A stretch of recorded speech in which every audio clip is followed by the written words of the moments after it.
Ferrari is Ferrari, an Italy-based designer, manufacturer and retailer of sports cars. Yeah, I think everyone at home knows what these are. So this is a company which is clearly Italian-based and has its roots in Maranello in northern Italy, but in recent time it actually listed on the New York market using the code, share code RACE, which is pretty fantastic. RACE, race.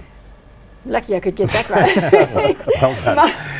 Market cap of $8.1 billion, trades on a PE of 27.7, dividend yield here of 0.5%.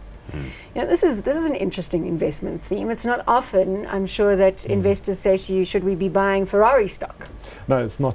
It's not often, because I think it's also a fairly new listing. So it's newly well, it was listed in in Milan before, and now it's listed in New York as well on a convertible basis. But ultimately, this should be very, very defensive, because irrespective of economic environments, surely people that buy a Ferrari are not going to be impacted by economic downturn. They're really upper LSM.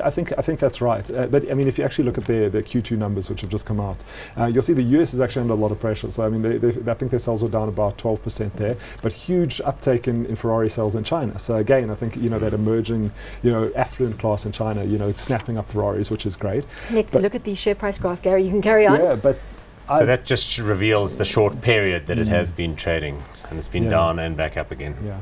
So I think that's also just the market working out where to price it. So also the CEO coming out and saying, this shouldn't be priced like a car stock at all, because it's sort of sitting on a 30 times earnings, and it's, he's saying this should be a luxury goods retailer. So sort of price us in line with that. Don't price us as a car, because but I don't know what their real vision for the future is here. I mean, one, they've got to, I mean, the hybrid technology, they've got to be on top of that. I mean, just also in the racing, but they're only producing, I think, Q2. I mean, their full year guidance is they're going to produce around 8,000 cars compared to 700,000. Definitely going to the luxury goods category here. It's a very specialist manufacturer, but it's such a powerful brand.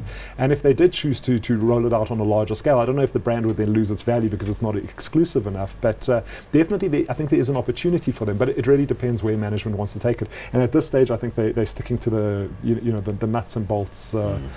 Old school. Very much a petrol head type thing, high end. Those Ferrari 488s are magnificent, but they cost a lot of money. They're all handmade, blah blah blah. So a couple of hundred cars. Do you side with the CEO who says they should Sergio be counted as a luxury is the item? CEO. The connection here is the Fiat Group. Remember the Agnelli family. I asked you a question. Do you think that it should be classed as a luxury item rather and than they a car? do sell all sorts of claptrap and clothing and handbags and so on with the Ferrari logo and branding on it. So that's got that little cachet. Sorry, now you can continue with what you were saying. Driverless car. He's like, no, he spits on the ground if he hears about driverless cars. What do you mean? You got a Ferrari. What's your problem? You want a driverless car? Sit in the back and read the newspaper. You want to hear the step change in the engine, hot or not? Yeah, I'm going to go hot. I mean, are you battling today to make these calls? I think he's showing real courage and commitment. These are difficult calls because we don't hold them in portfolios. But I don't want to say Ferrari's not hot, because I think there's a lot of opportunity. It's also their best. How can I call it Ferrari cold? I just can't do it. There's no way. Okay, we'll give you that. Hot, Paul. No, I wouldn't buy the stock. I think the cars are fantastic, obviously, but the stock looks to me. But you are not hot on Ferrari. Say it. Come on, say it. Because I keep on reading the numbers, then just looking at the pictures. The Agnelli family are marvelous Italians. They are the controlling shareholders, and they're a bunch of family people around, but I don't think they're really motivated by shareholder profits. So let's get him to say it. Not hot. Not hot on? On Ferrari.